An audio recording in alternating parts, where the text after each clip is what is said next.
Hello, Fightful Faithful. Welcome to another episode of Sour Graps, the Tuesday NXT edition. I'm Alex. This is Kate. Everything sucks.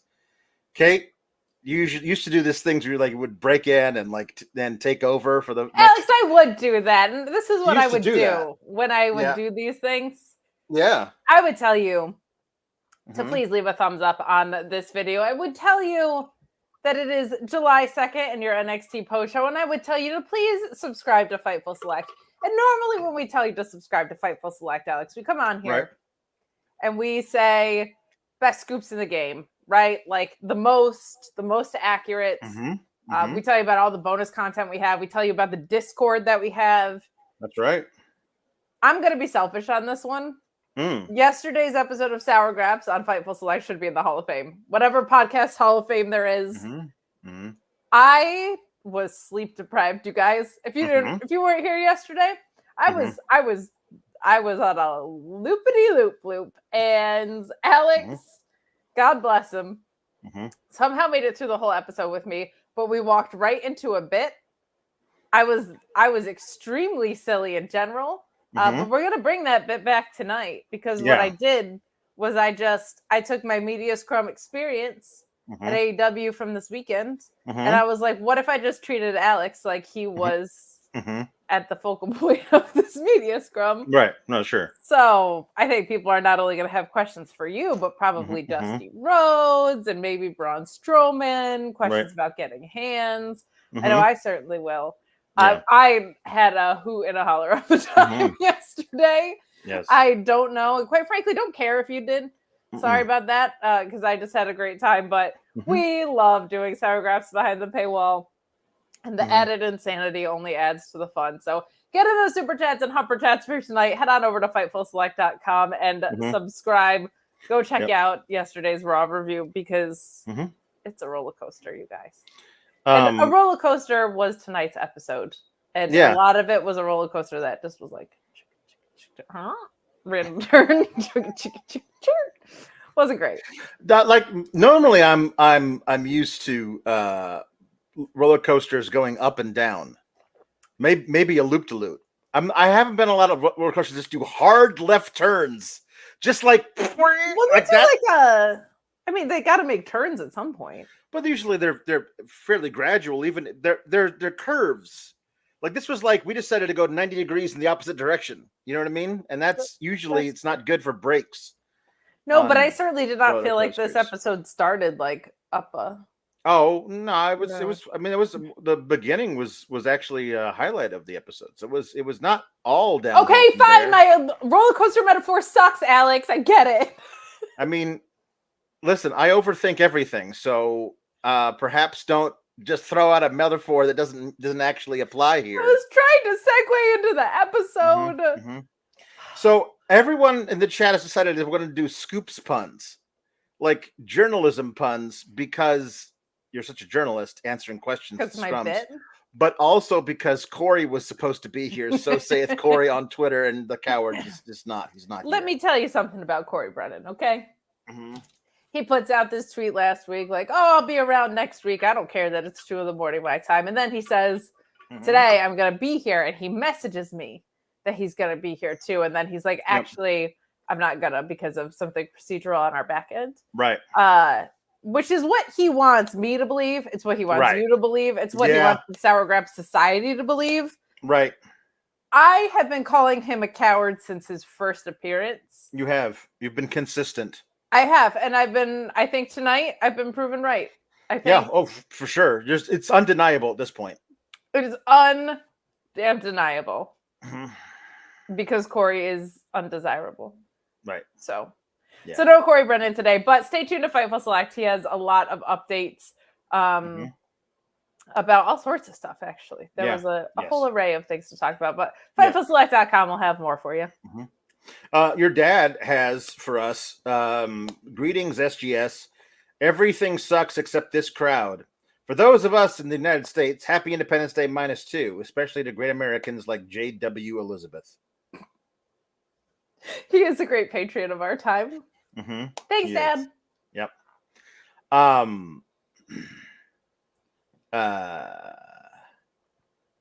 Is that really great? You know that movie Independence Day? Of course. Yeah. It was there was my favorite part of that movie is where they blow up Camp David, where all the Supreme Court justices were hanging out. Anyway, so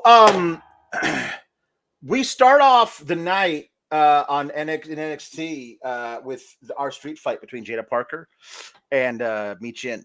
We did. And yeah, it was very good. It was very good. It was very, very good. I feel like I was on board the Jaida Parker train fairly early. I really like almost everything about her except for her running butt. Like that's it. That's the fact that she finishes people with a running butt. I'm fine with it as this transitional move, but as a finisher, it just feels weird because everything else she does feels so much more like instead of a running butt. You know what I mean? Sure. But pun intended. I really loved her in here because we've seen also Mia Yim in NXT. This was kind of her bag. She had a lot of these types of matches, so it is great to see her putting over Jaida Parker in kind of her signature NXT match. But once again, I am going to bang the drum of, is she in NXT or is she on the main roster? Because, and I cannot stress this enough, it really shouldn't be both. It really shouldn't be both. I feel like you've got a big enough roster across 3 brands that you could just pick one night and that's the night that these people are on. I also can't emphasize the frustration that I have enough of these people are different people on both brands that showed up today and that showed up with New Catch Republic. But yes, so the good of this is it was a great match. This is Mia Yim's wheelhouse. The spot of her going face first into the chair is going to be living in people's minds forever. I've never seen that. Like I've seen a lot of like, I'm gonna do a suicide dive. Whoops! I hit the wrong thing. I've never seen it being like, I'm just gonna propel myself teeth first into a chair that doesn't give at all when I hit it. That was just bonkers. Shout out to the camera crew too that did a good job of making that spot look vicious because I think you could see her get her hands down. Otherwise, she would no longer have a face. So. Just she always goes balls to the walls in this thing, and then on the main roster she gets squashed by Nia Jax in a minute. You know what I mean? It's that is a creative frustration. It's what we said when the draft happened. I had a spirited discussion with Sean, as I said, and I was right, Sean. Okay, I was right about this because it is genuinely you and I watch all 3 shows every week, right?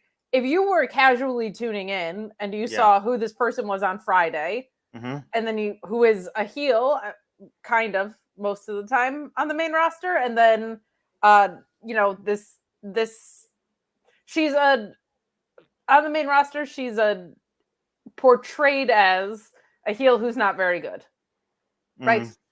In NXT, she's a face and she's fantastic at what she does, and to me. She should be a heel who's fantastic at what she does. Is my Mia Yim preference.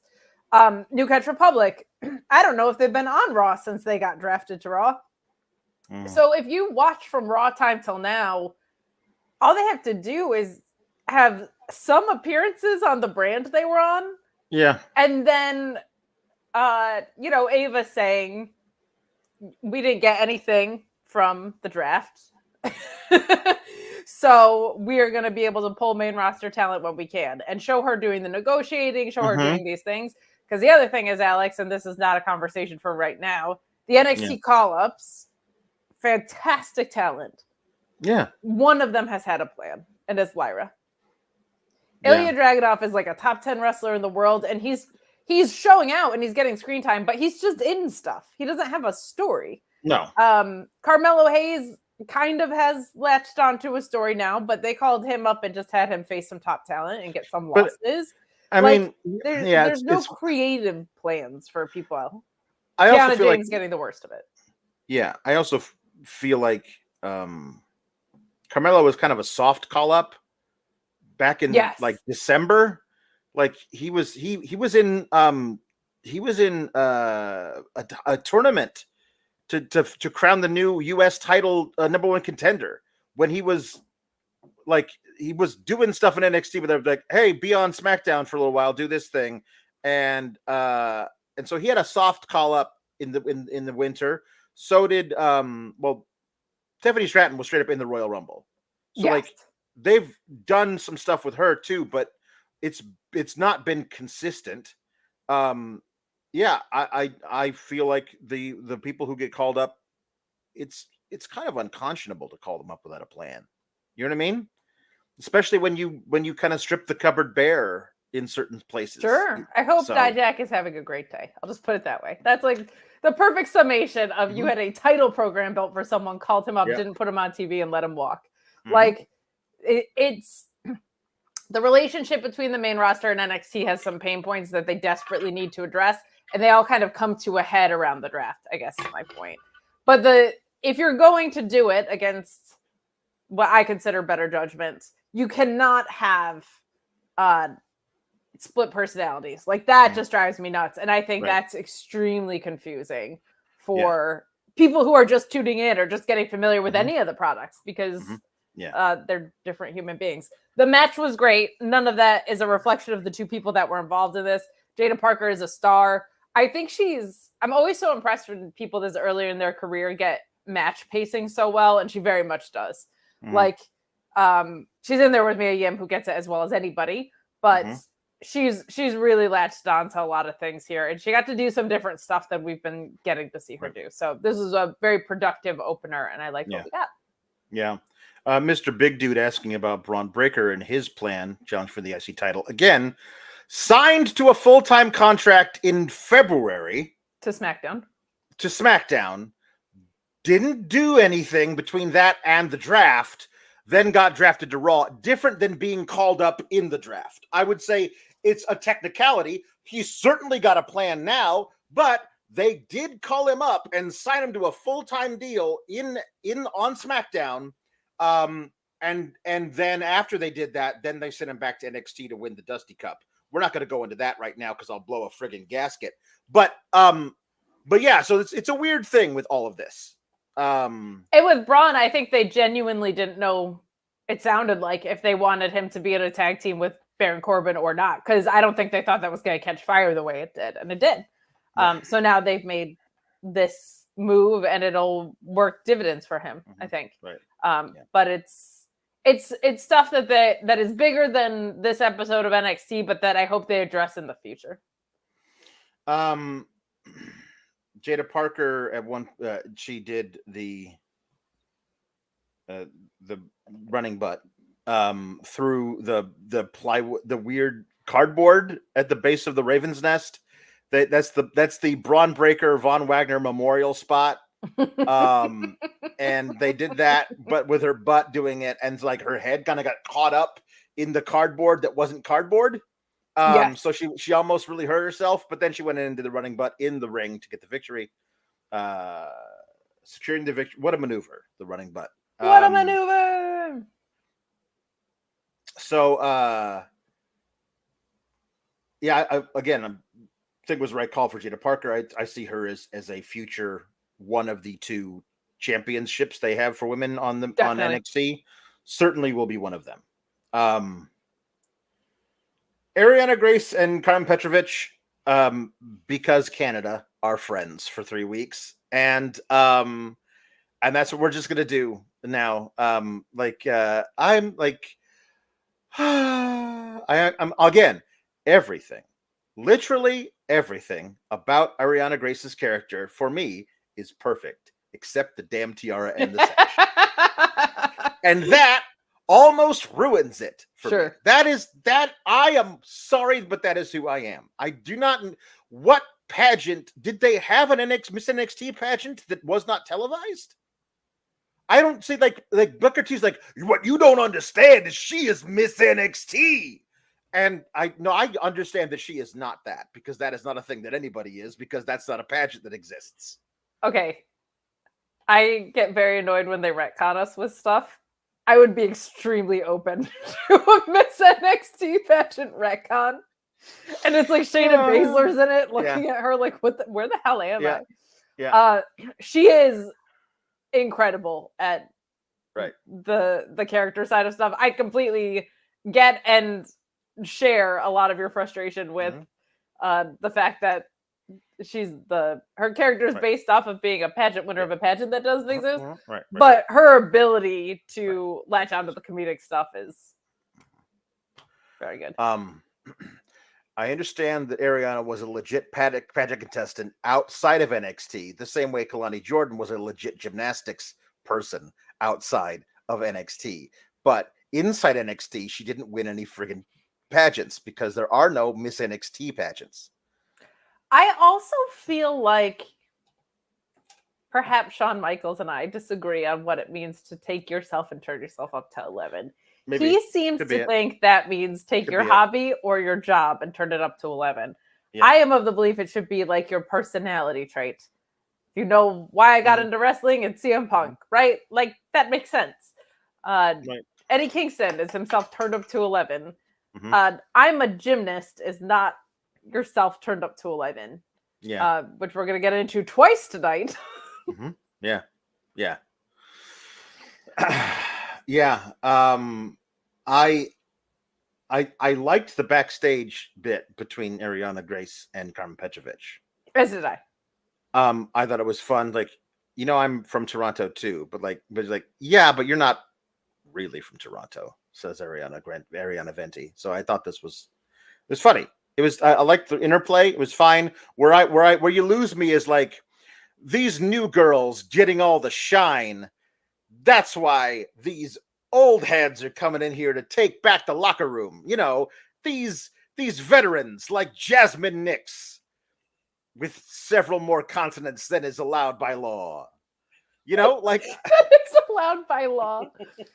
I don't. I guess she's she's the sidekick to JC Jane, but I love the JC Jane and Fallon Henley being pissed that like the girls who've been here since the beginning of 2.0 are getting the shaft in favor of the shiny new toys. But they should also be like, yeah, you're also a shiny new toy, but we like you because you take orders from us. You know what I mean? Like, I feel like they should acknowledge the fact that Jasmine Nix is a shinier new toy. Yes, that is very fair. I also feel like there is a place for, if you're going to send out all this main roster talent, like, do either the, you're not the veterans around here, I'm on the main roster and I'm actually the veteran, or have them be on the side of the bad girl veterans and have them do like an entire veteran side of things. Like Mia Yim not being involved in this angle feels weird. Yeah, there you go. I forgot. Thank you, Jam Beard, for correcting me. I need to do this to be more culturally sensitive. It's not Toronto, it's Toronto. Because that's how it's for the culture. That is how it's pronounced in Toronto. So yeah. I in person got to hear Joel Pearl say A. It was the greatest thing ever. Wow. Yeah. That's cool. Like an authentic Canadian A. What a flower in your cap. I know. So we got a lot of vignettes tonight. It was a very vignette heavy. It was vignette heavy. It was vignette heavy. It was. I will bundle all of the men in the Fatal 4-Way for the NXT Championship, and I'll talk about all of those at the same time before the scintillating main event segment. But I will try and tackle the others in the order in which we get them, with the exception of this.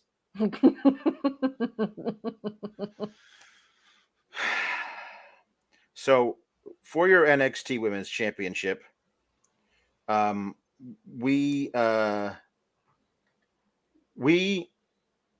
we're getting Kalani Jordan versus Sol Ruca. And they did 2 vignettes for them. Actually, they did 1 vignette for them twice. That's more accurate, yes. But I appreciated that within the formula of gymnastics, inspirational quote by an NBA player, gymnastics. That's basically what each vignette was. However, and I'm not trying to knock Kalani Jordan here. I don't even think it's her fault at all. Anyway, her character is gymnastics. That's the background of Sol Ruca's character, but her character isn't gymnastics.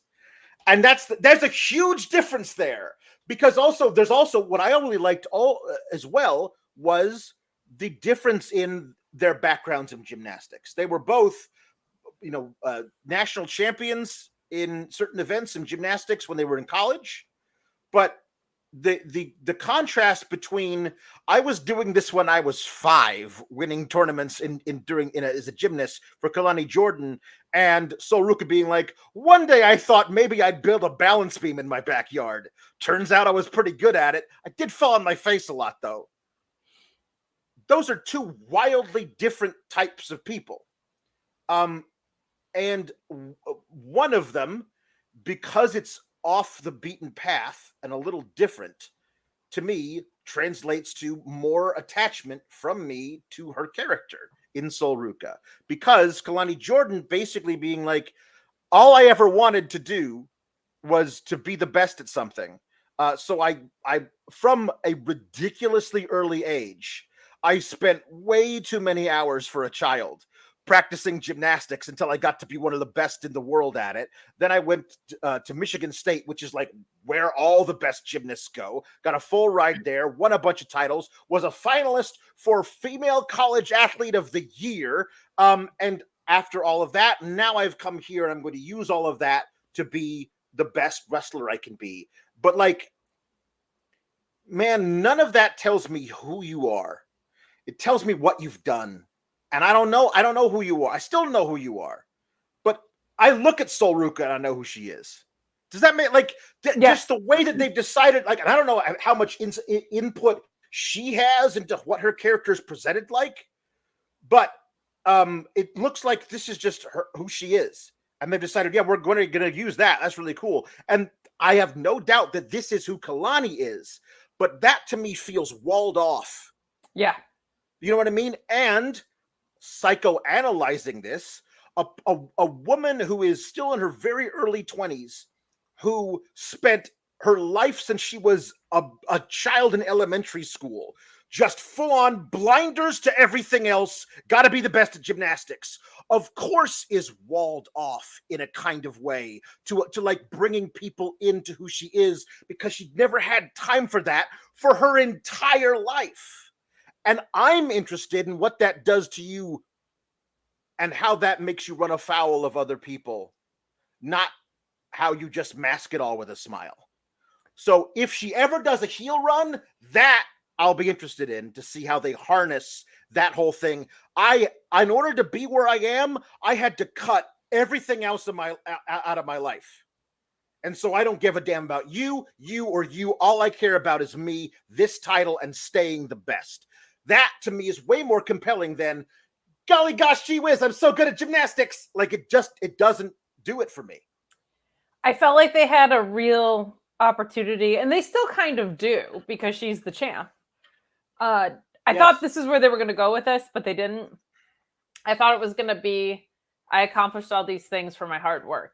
I never had to defend any of those things for my hard work. Yeah. When you win a trophy, you don't have to go defend that gymnastics trophy regularly. Mm-hmm. You move on to other competitions and you win other trophies. Right. So I thought there was going to be this really cool thing of, I did this, I did this, I did this, I did this, I did this. You can't be college athlete of the year twice, right? All these things. I thought it was going to be, and then I reached the top of this mountain, and now what? is like a really compelling story to someone who is achievement addicted. She is incredibly likable and incredibly gifted in the ring and stunning and has so much like natural likability. But and they're in the early phases of this. So I'm optimistic that it'll get better. But it did just feel, it felt like ChatGPT wrote it. Yeah. A little bit. And that's rough, and that's not even on her. But it also feels like the thing that makes me nervous with NXT is, we've had this discussion before too, character versus gimmick. And NXT is very gimmick heavy. And I think Kalani Jordan is probably very closer to the character side of things. And I don't want them to screw that part up for her, because I think there's something in there that we might not have tapped into yet, but don't make her cartoonishly goofy about it. Like that makes me nervous. So I hope they don't do that to her. They still got a ways to go on the character side, but you're right. The Sol Ruca one felt so different, and we have such context for who she is. And they've really gotten away from the thing that makes me nervous with gimmicks of, it doesn't feel like Surfer with a cool finisher anymore. And they were teetering that line, and they got back away from it. And I feel like there's almost this, don't get mad. There's like a Darby Allin-ness to her of... No, there isn't. Hear me out. There isn't. There's a daredevil that doesn't give a shit if she falls flat on her face in there. That's like the thing that you don't care about, that people like Darby Allin for, is it's the getting back up without feeling disgustingly underdog about it. It's just the and shook it off kind of thing. So no, I'm not going to get into it because we'll be here all night, but that is the opposite of what Darby Allin is. Darby Allin is performative. Darby Allin is, look at me do this stupid thing. I'm going to do it. It feels like he's doing it because he knows it's stupid, and Sol Ruca is doing it accidentally and then brushing it off in a way that is self-deprecating. That is, he takes himself too seriously. She is the opposite. That's why I like her and don't like him. I will not be taking any questions at this time. We're moving on. Fine, we won't do that in our scrum at the end of the night. Okay. Will Chisholm saying that it's funny that the old heads are like 25 and the kids are 18. Unlike Black and Gold was like 35. Yeah, well, they're not looking for people older than 25 on the women's side, so that's the oldest you can get. I know, I've got one more year left. There you go. That's it. And then you're an old head. Yeah. Color me surprised that Hank Walker and Tank Ledger lasted what appeared to be 38 minutes versus Tyler Bate and Pete Dunne. I don't know how long the match was, but I swear there were 4 commercial breaks during it. Like it was way like usually in NXT. Hey, we got this exhibition match, like all about tag team spirit, and it's like it's 6 minutes, no commercial break. It's good, it's fast. They get in, they get out. I don't know exactly. Well, here's my theory.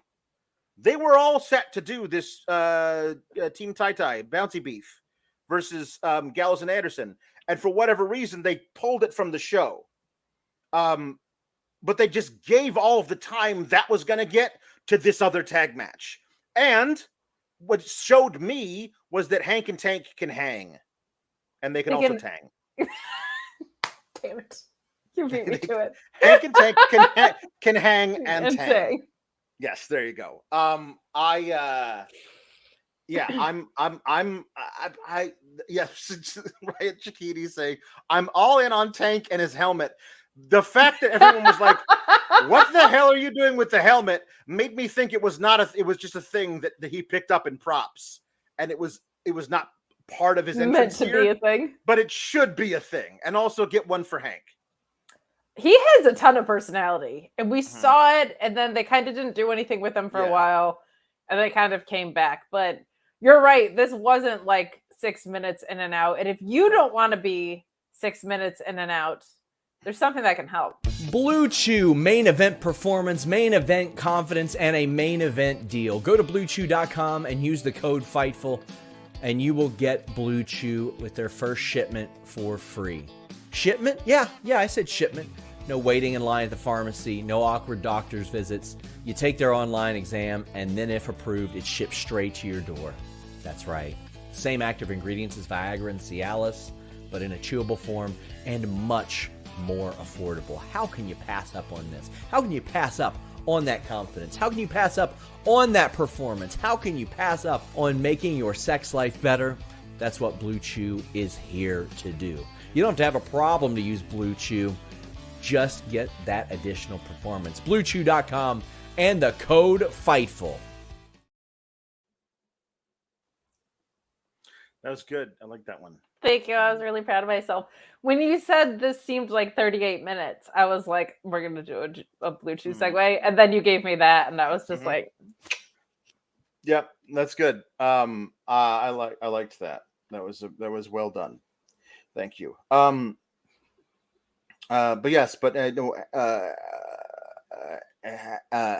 and Tank were busy hanging and tanging, and they were doing all it looked good. Like they looked way more competent than I thought they were.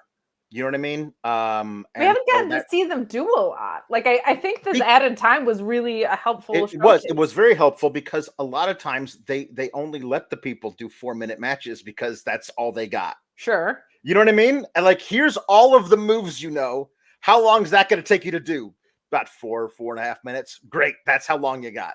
And that's it's still developmental. You know what I mean? But of course, these guys have been hiding something, so that's good. I'm happy about this. New Catch Republic won as they should, but there was no ill will here, and this is building Hank and Tank for later, perhaps some tilts with the heels that are going to eventually be the champions, hopefully. I was very impressed by both Hank and Tank in this. They've come a long way since wearing the same outfit every week. It felt like they're fun big guys until tonight. Like tonight was the breakout of seeing the arsenal that they have, seeing the well that they can go to, and also they're in there with two of the best wrestlers in the world. Like they also knew how to make that match look really, really, really, really good. You would not know that they were on Raw. This is my other problem. You would not know that Pete Dunne was also producing speed matches or whatever the hell, because The Miz and R-Truth should not be champions, and they shouldn't be losing to Judgment Day. Like, they should be building the tag division around them. Mm-hmm. I'm all for Judgment Day losing to them if they wanted to go build them back up, but like, right. This is fine. I just want to know, are you here to make Hank and Tank look good, or are you here for a run? Like, this goes back to the problem that we were talking about at the beginning of the episode. But this match was really good. I think it did a lot for Hank and Tank. New Catch Republic continue to just be two of the best ever. So this was really good. Yeah. Oro Mensah meeting with Ava's competing assistants.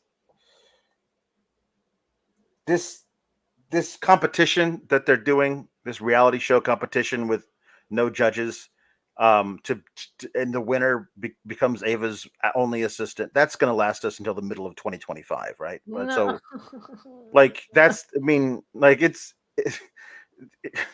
I'm already so tired of it.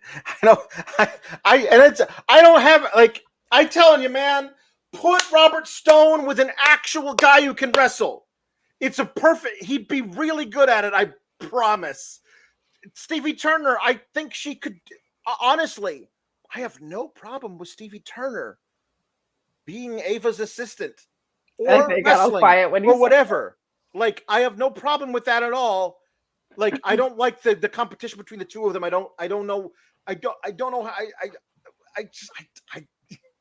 I just need things to make sense. And I don't know why these people are competing to be Ava's assistant when they had completely different roles 3 weeks ago. I feel like they're both doing really well with it. Like, I didn't know that Stevie Turner's personality could kind of do stuff that was like this, because she was someone that had 2 matches and also tried to steal my gimmick for a minute. Stealing your gimmick. Can't have that. 24-year-old Kate is going to come in there and kick your ass, TV Turner. That's right. But I think they're both doing all right with it. It's just, is this The Apprentice? Like, are you competing for a job? Like, it is. And you get so like bashful when you were like, I just need it to make sense. Like, you should need it to make sense. That's a fair thing, because it's also not a minor detail you're hung up on. It's like, what is? Are they competing for a job? Yeah. So I think they're doing very well with what they've been handed. I just am confused about what they've been handed. Yeah. But they have to be the bearer of bad news.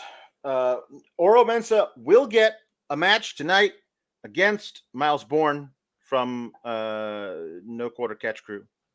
However, because of the repeated attacks against Ethan Page, he will not be allowed to travel to Toronto for Heatwave.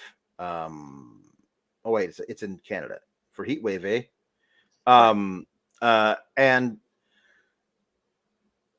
he seems okay with it. And so here's the deal. 2 separate people in entirely separate storylines were told they're not going to Heatwave because we can't trust them to not get involved in somebody else's match. Which means at least one of them is going to see the Heatwave and getting involved. At least one. Probably both, but at least one. So, but yeah, so Mr. Stone and Stevie Turner just bickering back and forth about whose great idea it was to do this, and people that Stone doesn't have the balls to be the one to tell Oro Mensah to his face that he's not allowed to travel to Heatwave, and him just he's have the stones. There you go. That's good. Thank you. Not to Heatwave in Toronto, that's for sure. No. I feel like Oro Mensah might not be going because I think even Page is gonna win. I mean, maybe Noam Dar is cleared. I think they told us that 2 people aren't going because one of them definitely is going, and that person is Ridge Holland. Yeah, I think that's the more likely sitch. So yeah. Izzi Dame defeated Brinley Reece. Tatum Paxley also got involved. I don't know what to say about this. Izzi Dame is very big, and I think there's a lot of potential there in what she can do. It is. I'm not saying that none of these people you've signed from being college athletes who are really good in college but have no hope of a pro career. I'm not saying that all of them are going to be bad wrestlers. In fact, we've seen several of them turn out to be pretty good. But commentary can't just tell me how fast they can spike a volleyball. You know what I mean? Like, I feel like once they've gotten here, their character shouldn't be, I was a college athlete. I don't care what sport you played. Figure out a way to make them compelling outside of that. Please. And not every single one. Every single one was like, is their whole character is involved in that. And then they have a legit amateur wrestler in Kendall Gray. Right. And she isn't showing that. Maybe she is on, I don't watch Level Up, so I don't know. But it just feels like, I mean, today we got 2 gymnastics ones, and they both included a quote from a basketball player. Like, that's how much these are a formula. And Izzi Dame, I feel like, has so much to her outside of volleyball. Like, her size and strength or whatever. I get the, like, contextualizing it with another sport thing. But, like, she's already done a lot of stuff here. She's already been somebody's heavy. Yeah. Yeah. Like, the idea of her being a heavy that's now stepping into her own and was like, you know what? I was never meant to be someone's backup. I was meant to be, like, a badass on my own. That's a character development. Like, that they just could skip over or could not skip over instead of skipping over it. So, and you're recruiting so many that everybody having that story is really, really boring. Yeah. Yeah, there are more college athletes on this episode tonight. Yes, there are indeed. So I'm like, Izzi Dame beating Brinley Reece, then Tatum Paxley like crawling up behind Izzi Dame, and Izzi Dame being creeped out by her. Now, this might sound too sweeping of a generalization, but they're probably just gonna screw up the Wyatt Six entirely inside of before the year is out. But if they don't, and you want to do spooky stuff in WWE, you got to figure out a way to join that group. There's no room for multiple spooky angles. You got one spooky, and when an angle is that spooky, that's the spooky angle. There ain't no other spooky angle. So with both Tatum Paxley doing like, she's doing like obsessive goth chick, it's spooky adjacent. It is spooky adjacent. We will definitely see Wendy Choo is like auditioning to be in the Wyatt 7. You know what I mean? Like it's really hard to like take.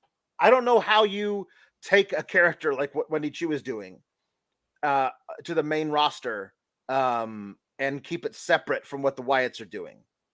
I mean, the easiest answer that they would give you would be to put her on SmackDown, and she's on a different thing. But sure. Yeah. It feels inevitable that an act that is that robust and unique will eventually spill over onto SmackDown. They've certainly done it for less.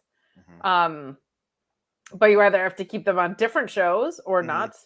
Yeah. Wendy Choo's unbelievable. Like the fact that she can do this at all is amazing, and then she could do a lot of other things as well. So, yeah. They might also just switch it up when she like it would be a waste, but they might. My hope is that she does this as an experiment, and it's really fun and cool. And whenever she goes to the main roster, she does another thing. You know what I mean? Because she can. And this is, maybe she's a dragon. I don't know. Dragon Choo. I knew we'd get back to that somehow. I knew we'd get back to Dragon Choo proper. Right. Okay. I've been avoiding this. Chase U. They're a full-on classroom. It's not just the main characters. It's not just the main characters who we know and don't love. Sitting there like having a little powwow before their big tag match. There's a bunch of other extras there as well. It's a full classroom. And while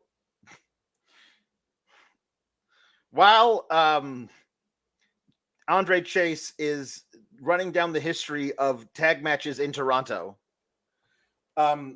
Duke and Ridge Holland, who is again now officially, I guess, a tuition-paying student at Chase U, for some reason, are like arguing back and forth like in hushed tones while the teacher is talking. It's like, do you have something you want to share with the rest of the class, Duke? And Duke's like, all right, I can't hide it anymore. When we beat whoever it is we beat, I forget what it was. We didn't win clean. He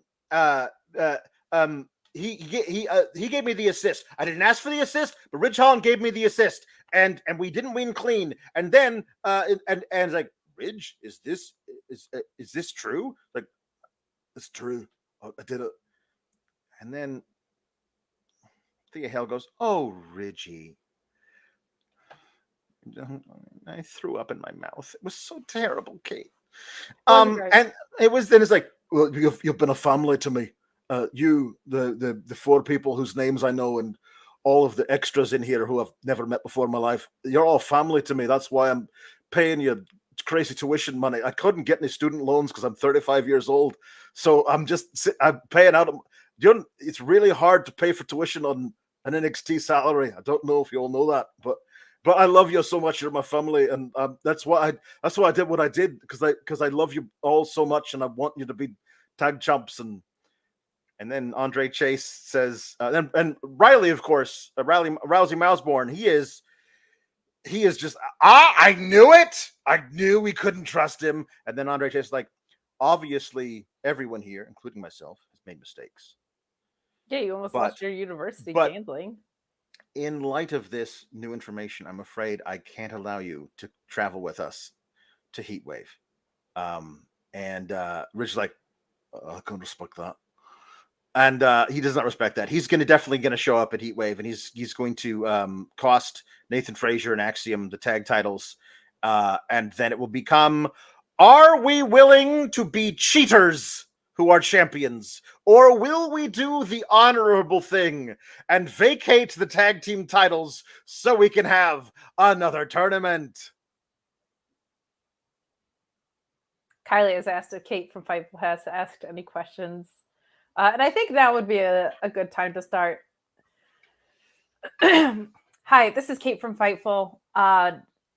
There were 2 instances on tonight's episode of NXT in which people stated that they were not going to Heatwave. Right. I was just wondering, on a scale of 1 to complete BS, how much BS that is, and is this related to any possible visa issues that Rich Holland might have? We have, of course, do a credit check on all of our wrestlers before we sign them, just to make sure that they can get an apartment in the Orlando area, and he does indeed have a visa. So I think we're all right there. Good. Follow-up question about yesterday, actually. Yeah. Yes. Any update on Ricochet, who you said his body rejected his ribs? Mm-hmm. The nearest, the most recent update we've gotten from the local medical facility, from the local doctor at the local medical facility, is that his ribs are still disintegrated, and therefore they cannot put the ribs back in him. And again, there have been multiple attempts to transplant new ribs into Ricochet, and unfortunately, the body keeps rejecting the ribs. And we have a lot of people on the donor list for new ribs. And so we can't just keep giving this guy more ribs if his body's going to keep rejecting them. So we're going to have to move on. Unfortunately, it looks like if he ever comes out of his coma, that he will be ribless. It's a shame. Final question. Mm-hmm. Gymnastics? Gymnastics. Great. Thank you so much for your time. Mm-hmm. I don't know if that works for anybody but us. I don't care. Okay, good. I hope it does, but I love it so much. All right, okay, good.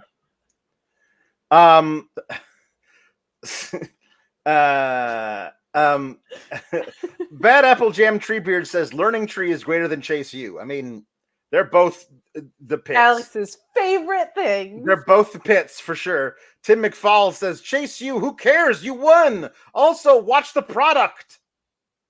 There is a discrepancy between how much people are watching things backstage in real time and how many weeks of lag time there is between realizing something happened with said footage. Right. JW Pringle says that unfortunately Rich Holland could only afford an associate's in thugonomics. Not a doctorate. That's really good. Okay, so all right. Roller coasters. Again, up and down. Up and down. I get it, Alex. Not in a straight line, and then a hard left turn to something I did not think was we were ever gonna see. Can't work like this.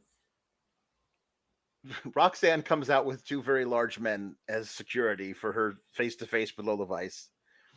And it's your normal every day, back and forth. You're impressive, but you can't beat me type of deal. And then all of a sudden, Lola Vice descends into madness. I don't like this. I don't. I don't doubt that she feels these emotions genuinely while talking about her mother and the sacrifices that her mother made, and the sacrifices that she made for her mother. She says that she was all ready to join the Olympics in like Taekwondo. And then her mother got sick, so she had to drop out of that and start doing MMA because MMA pays money and Taekwondo usually doesn't. And that's like all of this, but she did it in this very, and I do not believe it was insincere, but she was wailing, keening sobs, so upset by having to relive this in telling this to Roxanne. And my thought was, going into this feud, well, we got two heels here. So what are we gonna do to like differentiate the kinds of heels that they are in the match? Like Roxanne is smaller, maybe quicker, but definitely more cerebral. How will she figure out a way to solve the fact that Lola is bigger, stronger, and quicker, has amazing striking ability, and Lola seems kind of unstoppable? And I was like, let's see how they navigate the differences between those two different types of heels. And no, we're just going to turn Lola Vice babyface with her crying about her mom out of the friggin' blue. Like, I don't doubt it's sincere. I'm calling into question the thought to give that kind of vulnerability to a woman who I think is going to be heel again next Tuesday. You know what I mean? Like, it doesn't feel like they're doing a full character change. It's just, you know. Well, now because of the emotion, to me, it does. I don't think it was intended, but now it does feel that way. So,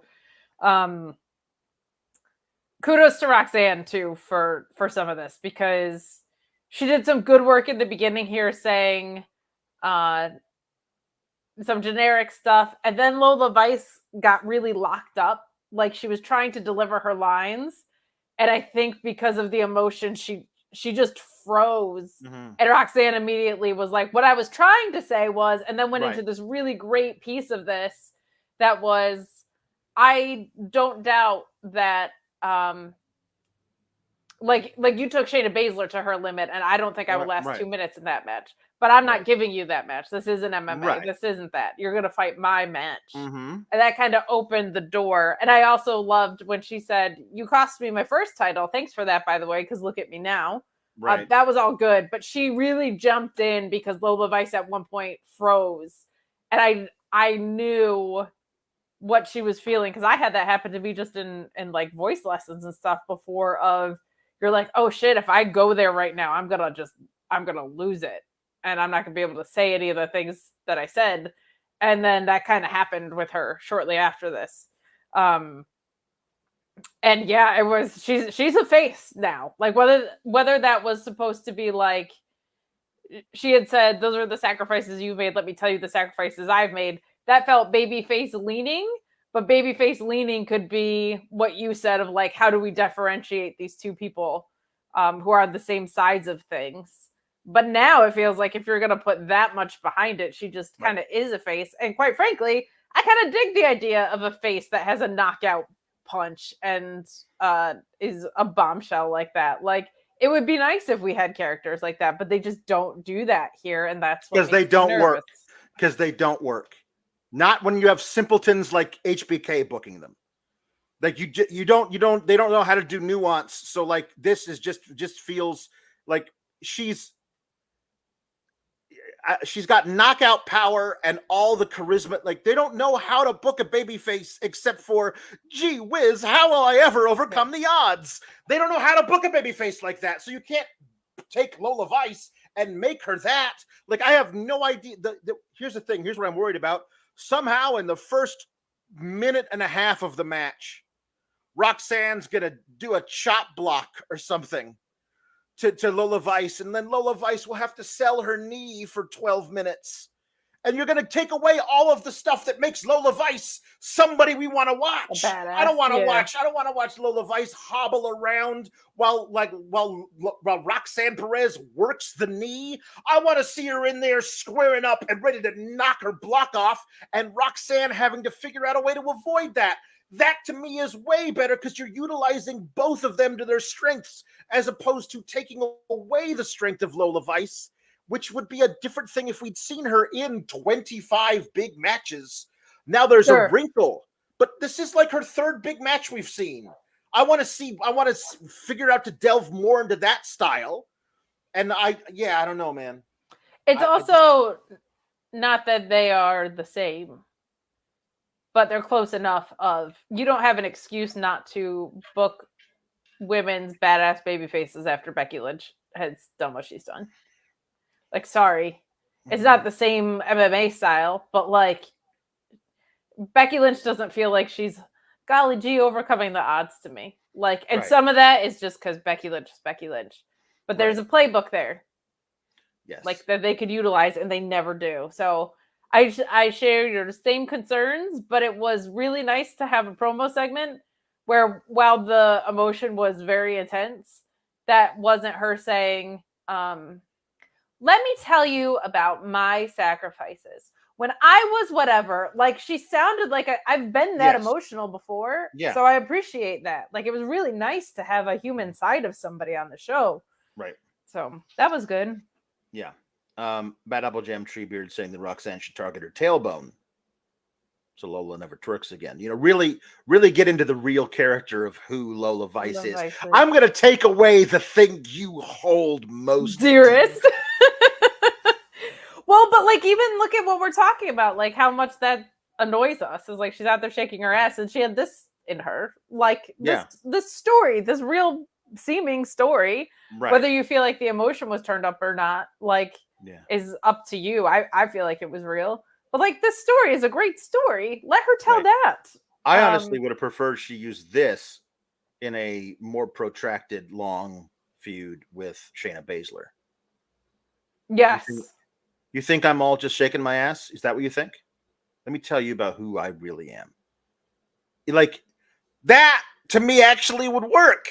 In this particular pairing, I don't think it does. Yeah. Because also then you could have Shayna work really heel in a match versus Lola Vice, taking out her knee, making sure she can't do I'm going to rip out your shoulder. Try doing a spinning vac fist if you got a torn labrum. See how that works out for you. Like, that to me is something you can do with Lola. But Lola Vice was definitely playing heel in that match with Shayna Baszler.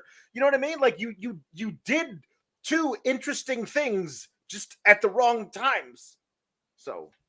anyway. Yeah, it does feel like a mismatch. And I feel like the intention was to differentiate them. But I think it just got way turned up. Way turned up. Tim McFall has a thing that you need to read because I'm not allowed to read it because it's a scrum question. So I love this bit so much. Tim McFall. I will find it. Let's find her the Lola and Rox thing. We have a lot of puns, blessedly. Okay. There's a few. There's a lot. Tim McFall's. Where's Tim McFall's? Under Lola and Rox face to face. It actually got put in the correct place on the rundown. So there you go. Oh my gosh. Sorry, my computer is being weird. I know that's a surprise. Well, in the meantime, I'll read this. In the meantime, I'll read this. Kate from Fightful says, good story, Lola, but we're keeping the title on Roxanne until Julia gets better, LOL. Which is kind of the thing about this as well. Like, you could, anyway, go ahead. I mean, yes and no, because who knows with a wrist injury, like what that's going to look like. If they want Roxanne to go up, we'll see. But more importantly, This is Kate from Fightful. Mm-hmm. Alex, noted thespian. Your thoughts on Lola Vice's performance today? It's a tricky one, because while I have no doubts of the veracity of her emotions, the truthfulness, the truthiness of what she feels about her mother, I might have a note about whether or not you could deliver those emotions without the wailing. Could you stand and deliver them? You could maybe stand. Well, she was. Oh, I get. Yeah, you're doing a thing from a different month. But thank you. Yes, because I'm very credible. Mm-hmm. And I don't mean to harp, but also gymnastics. Damon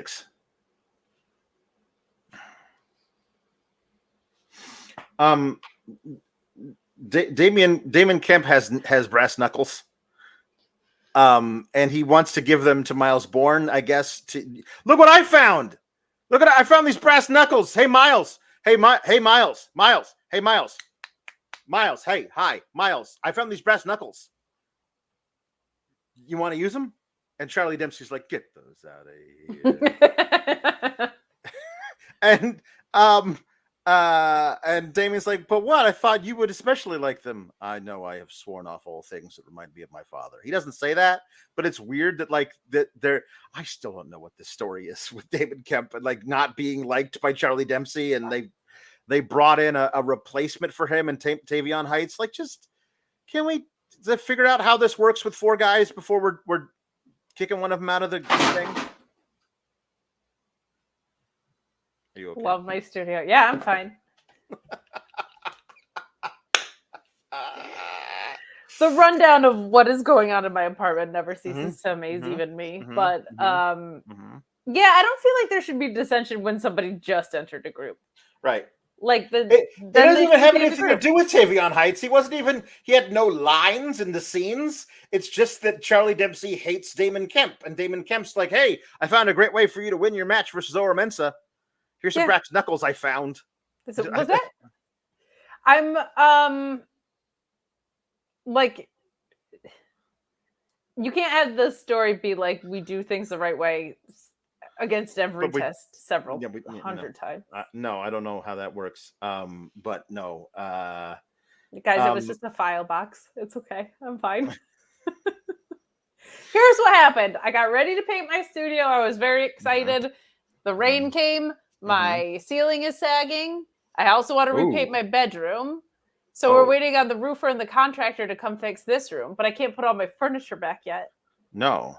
So it's it's a lot. There's a lot that's happening. No, you don't want the roofs shouldn't sag. No. It's not great. No. So hey, JW Pringle from the Elizabeth family. What was that crash? It was I'm so glad you asked. Great question. I'll do a Tony Khan score for you guys. Great question.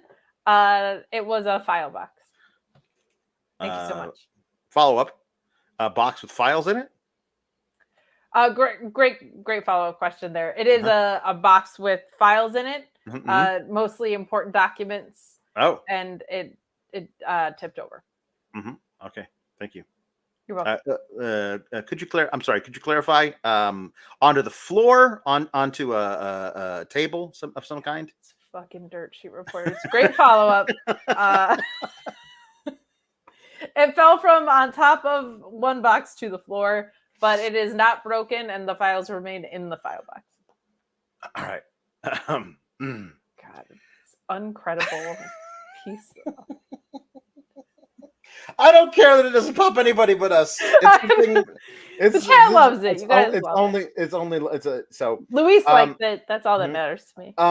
So Eddie Thorpe is a DJ on the side, and HBK figured this out and has film of him spinning in a local nightclub, and all the people are, hey, that was Danny Palmer, who went out for horrible knee surgery and I guess is okay enough to walk, but she was the one holding the iPad. So Danny Palmer returned tonight, so that's nice, I Woo-hoo! guess. But so they're all looking at film, a video file for the ticking of the talk, of him spinning.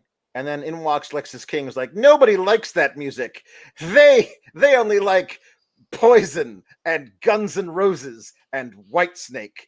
And looking at him, you go, that guy looks like he'd be into a hair metal band. But also, they just decided, no, he just decided he got into a friggin' time machine from 1986, and he's too young to be doing this. He's way too young to be a hair metal dude, but he is totally a hair metal dude. He is. It's so confusing. Every week I'm more perplexed by what Lexis King is. When you think of the vignettes he started with like the references to his dad and the Bengals and how he wasn't going to be his dad, mm-hmm. and there was this whole story that they were mm-hmm. like, nah, we're just going to make him kind of a creep to women. Mm-hmm. Yeah, but they've just And now he's like, you kids and your EDM, turn it down. Nobody likes those beeps and bloops. They like the Guns N' Roses. Appetite. Now you want back in my day, we had Appetite for Destruction. That was a banger. You know, it's this Guitar Hero that ruined everything. There wasn't a single damn skip on that CD. Now, let me tell you about CDs. Now, there were discs, and you used to put them in a machine, and then you push play, and then you could skip the tracks. But there wasn't a single skip on the Appetite for Destruction. Papa Pulowski, Kate Fightful. I was just wondering your favorite track off of Appetite for Destruction. Yeah. This one might throw you for a loop here. I always like what was that one? Mr. Brownstone.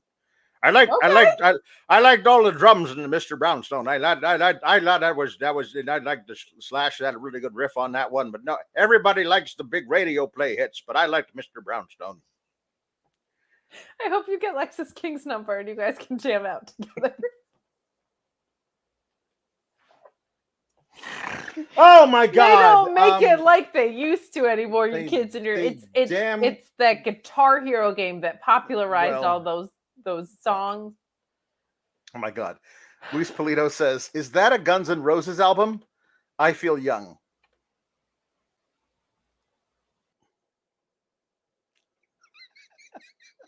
Kate just left.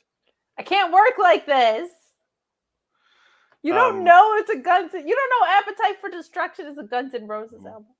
Will Chisholm says we all went to school with a person who liked music 20 to 30 years ago. LOL. Or we all went to school with a person who liked current music. We went to school with more of those. I mean, I'm a listener of previous generations, but he's a very specific type of listener when you combine the aesthetic with everything. Yeah, for sure. The Louise saying there was an easy shot to have Pillman Jr. be a grunge guy because of his dad, but I digress. I mean, I guess so. I like grunge too much to have him make it a cartoon. Mm-hmm. So don't do that. Don't do that. Oro Mensah had a match versus Miles Bourne, in which Damon Kemp was yelling at a deaf guy to please take the brass knuckles from me so you can win the match, and the deaf guy was like, I don't know what you're saying. And that was basically the whole story of the match. Oro Mensah won with his weird like rolling forward kick into the corner, and he won. So he's I'll be waiting for you, Ethan Page, when you get back. And that was it. So the Miles Bourne lost because Damon Kemp tried to give him a set of brass knuckles to cheat to get disqualified. Because it wasn't like the ref it wasn't like there was a ref bump. The ref is literally standing there watching Damon Kemp offer brass knuckles to a deaf guy by screaming at him. Yeah, I just, again, like, if the idea is that they're the purest of us and they're trying to sow seeds of dissension within that, I just feel like with a thing like the no quarter catch crew, the adversity kind of like has to come from from the opposite of that. Like it should be the clean losses, not the temptation to not lose clean for at least for a while. Yeah. If you're losing so much and you're then looking for an advantage, that's a good story. But to just be like, where's the advantage immediately feels like not the best way to go. Yeah, it was weird.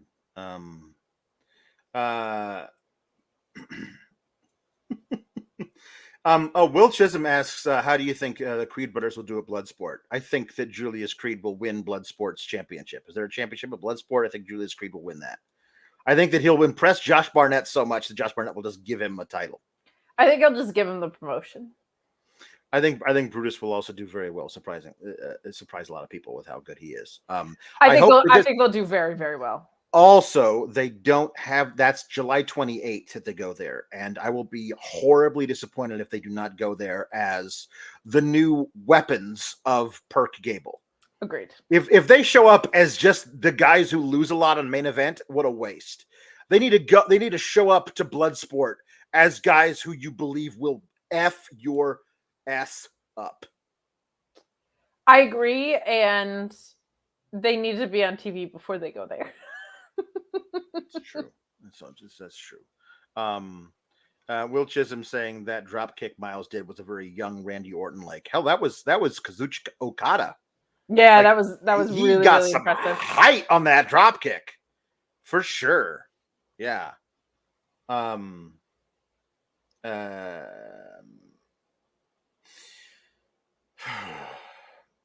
Bad Apple Jam Treebeard says you have to forgive Louis sometime. The Thong Song by Cisco is older than him. Why were you like, let's make it worse? Why you gotta do that? I remember coming home. I remember coming home for lunch from college classes and sitting down for lunch, and the only thing that was on TV was MTV. Because there really wasn't, you couldn't stream anything. There's nothing on demand. The best thing to watch on cable was MTV, and Cisco's The Thong Song was I believe number 7 on TRL countdown for like 7 weeks in a row. I always think of the Will Ferrell Robert Goulet sketch with the Thong Song. Mm-hmm. Tom LaValle says that I had Guns N' Roses single CDs. My knees hurt. That tracks. Relatable. Yeah. Relatable. Hey, here's the best vignette of the night.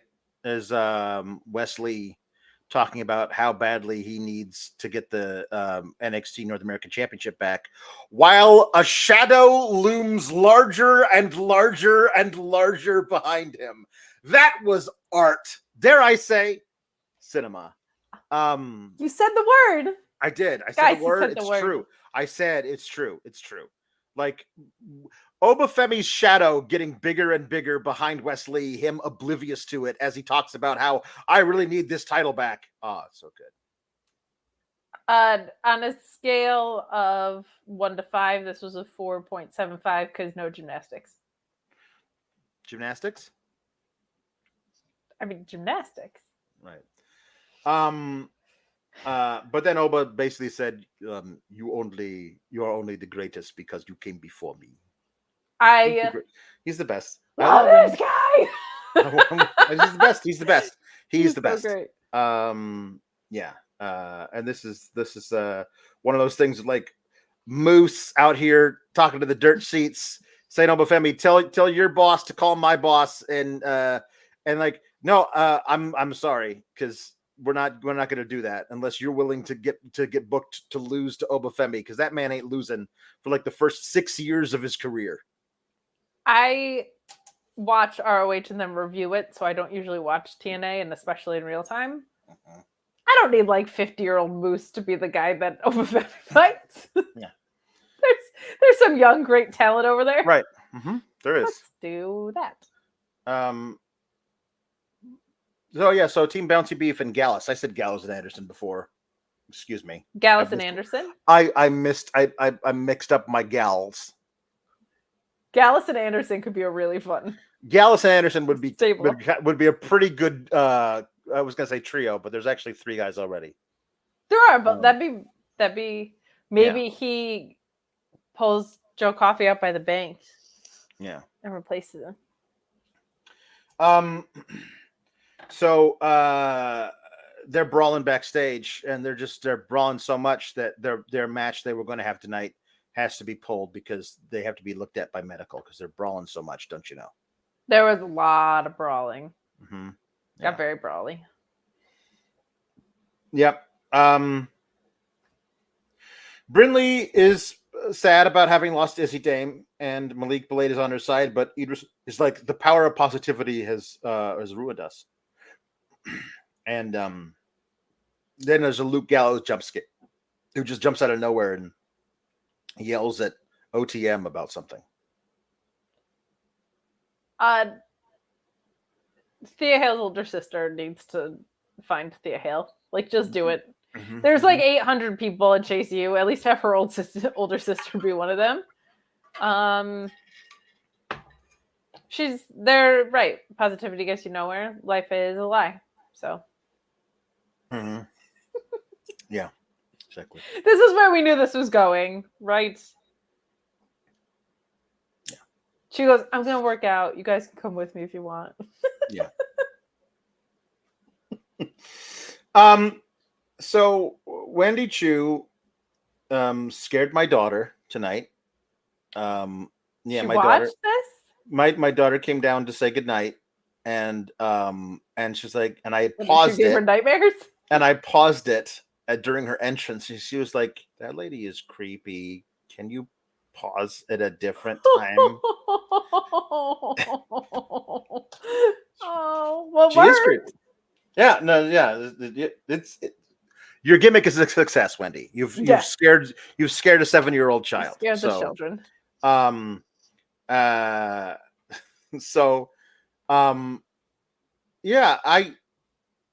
Apparently Kendall Gray, we figured this out last week, is like a suplex machine. I would much rather see her Lady Taz. Yeah, that I would really like to see her face Wendy Choo. As opposed to Carlee Bright, the cheerleader, who, can do athletic things, but also cheerleading. University of Minnesota cheerleading. Gymnastics. But I feel like she got too much in. No offense to her, but I think if they did the thing that I said for 2 weeks in a row that Wendy Choo seems to have picked up on, of Wendy Choo is just here to devour you, and Carlee Bright has this like naivety about her. Right.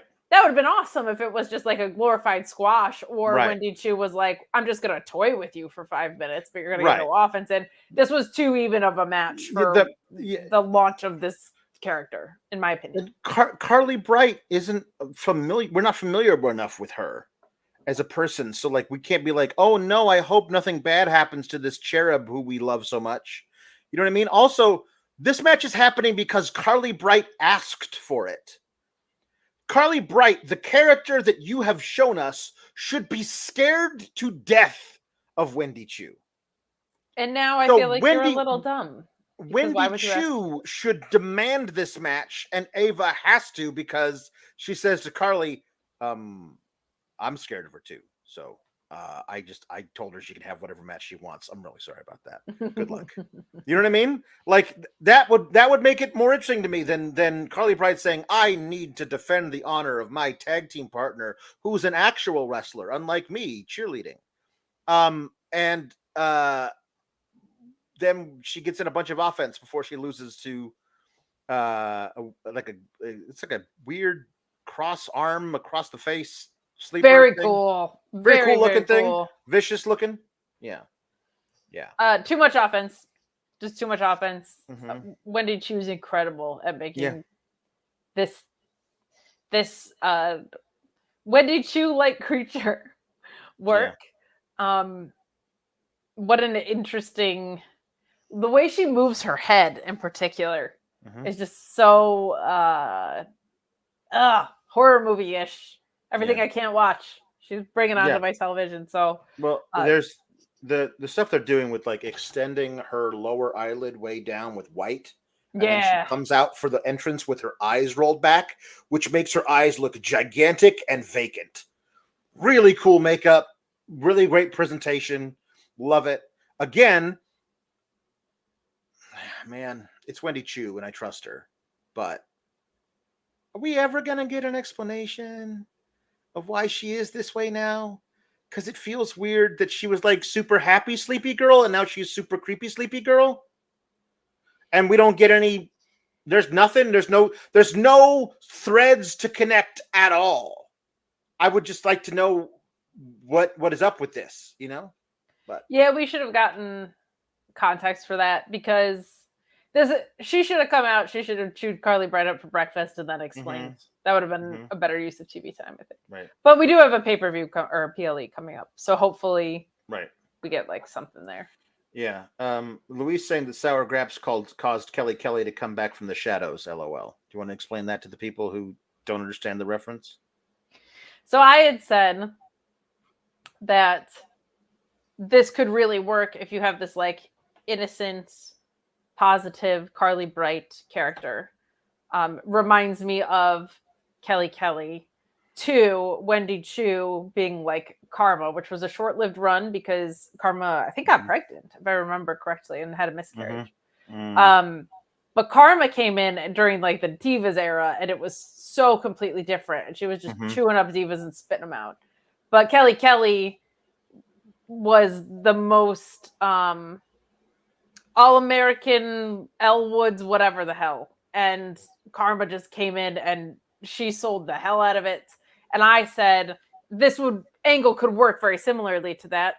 And then Wendy Choo today had tweeted something to the effect of calling her like Kelly's daughter, or calling her Kelly wannabe. And Kelly said, hey, if you need backup, I'm coming out of retirement for you. But we haven't visited that trope really ever since. And I think it could be really cool if Wendy was here to like take over all of these blondes with wavy hair that have done gymnastics and gymnastic-like things. Yeah. Gymnastics-like creatures. Ryan Cicchini says, I get grumpy after a long nap too. I would accept that explanation.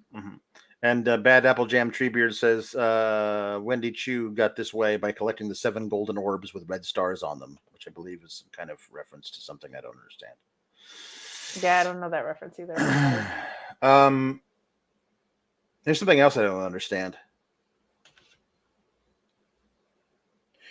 Man, did it not seem to you like they were setting up this whole Brooks Jensen is not allowed in NXT, so he's going to show up and do a crazy Brian Pillman in TNA angle, like he's unhinged and we don't know where this guy came from, and he's demanding a match and he's attacking everybody backstage, and we tried to get NXT on the phone and they're like, he doesn't work for us anymore, he's your problem now.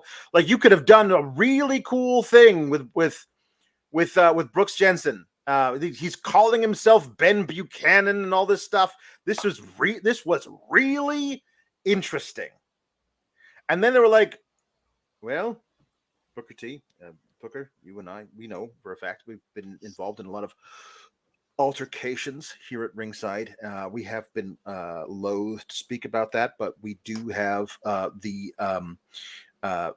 president of talent development. I was like, who? And they're like, Shawn Michaels. Is that his title? Like the head of NXT. Like, I mean, like, I don't know. We got to do this weird long title for whatever he says, and then you get Shawn Michaels going. So there have been a lot of disturbances here from Brooks Jensen after he and Briggs and Fallon Henley broke up. He spiraled, and we had to ask him to not show up to live events and tapings, and he has instead chosen to break the rules that we have set for him, endangering people's safety. And so we thought the best thing we should do about this is to let all of you know that he hasn't been released, that he is making all of this up, and that we would like this absolute liability to people's safety to show up next week on NXT and have a sit down one-on-one with the general manager, because we think that's a really good idea, because I believe in second chances. which is like like in every possible way a worse idea than what it seemed like we were going to get, which was a crazy run of Brooks Jensen interrupting TNA stuff and making that a really cool little exchange program. I appreciate, outside of the one thing that went way too far, which is way too far. Right. Outside of that, like when they put together this video package and they showed all the things he was doing on social media, I was like, this is really good stuff. Like he did a really good job with all of this.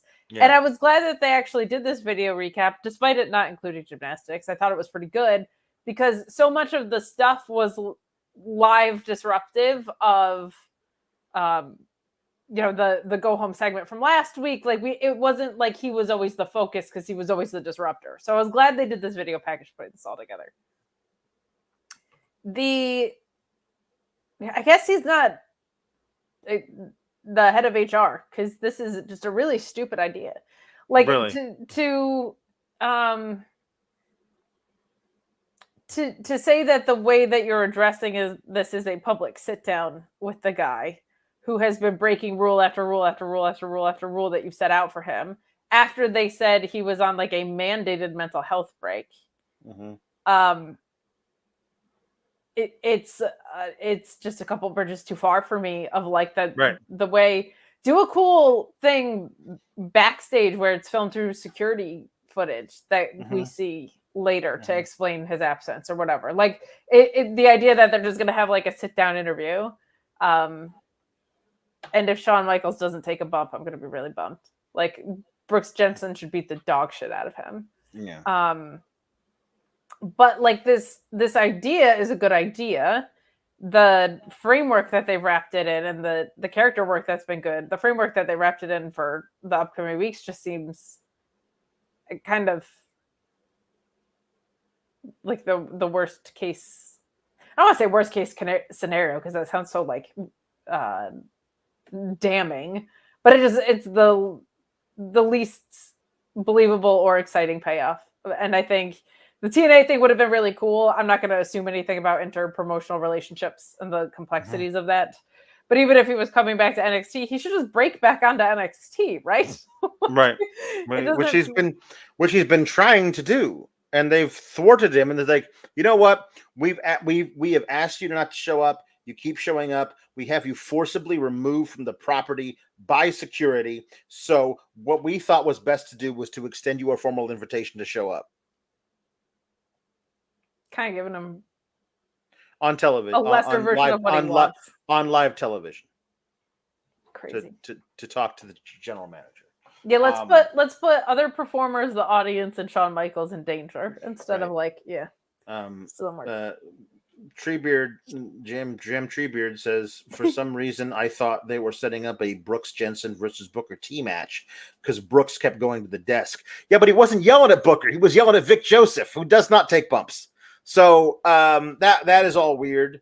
He takes bumps every Tuesday on commentary, just like listening to Booker. But he does. Luis clarifying his problem was that HBK saying that Brooks Jensen was still under contract, despite Ben Buchanan saying his contract had recently expired completely. It recently expired, completely undermined the angle. What are we doing? Because that's not the angle anymore. I think maybe the angle was that he was going to go to TNA, and then they decided to do this, whatever they're doing with Charlie Dempsey and Miles Bourne, spoiler alert. They taped that last week, and that's going to show up on TV soon, which is entirely different thing. But it's not, I don't know. So this is Kate from Fightful. Is this guy under contract or what? Well, I believe in second chances. So what we've decided to do is to bring him out, and we've gotten a birthday cake. And we've hired a clown. And we've gotten a bouncy house, and we've decided we're just going to, try and make him feel secure and safe here because I believe in second chances. Also, we're just going to go ahead and give him the NXT championship because I believe in second chances. Isn't it like his 8th chance, though? But I believe in second ones. So Can I come to hang out in the bounce house? Okay, sounds fun.